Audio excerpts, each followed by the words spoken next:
আবারও আমি ব্রাশ করে দিলাম। প্রত্যেকটা পিঠেতে এরকমভাবে ব্রাশ করে দেবেন। এটাকে কেউ ছিটে রুটি বলে, ছিটে পিঠে বলে। হ্যাঁ, এই ছিটে পিঠেগুলো এবার ছিটে ছিটেই করে। হ্যাঁ, এবার ছিটে ছিটেই করে। হাতের সাহায্যে পিঠেগুলোকে ছিটে ছিটে করতে হবে।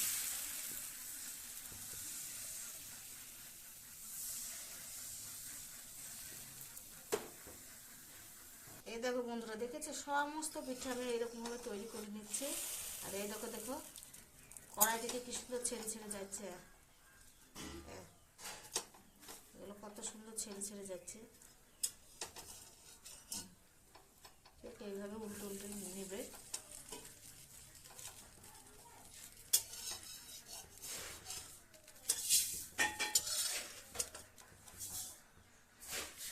এইভাবে আমি সমস্ত পিঠে করে ফেলছি। হ্যাঁ, আমি এটাতে চিনি অ্যাড করলাম। আপনারা চিনি কম খেলে কম দেবেন, যেমন খাবেন আপনারা তেমনি দেবেন চিনিটা। বাবু খেয়ে দেখো তো কেমন লাগছে। বাহ, দারুণ।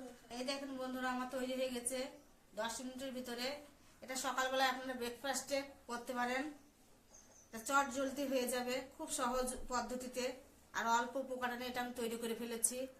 এরকম নতুন নতুন পিঠে রেসিপি পেতে হলে সালমা কুকিং রিলেটেড চ্যানেলে সাবস্ক্রাইব করে বেল আইকনটি ক্লিক করে রাখবেন।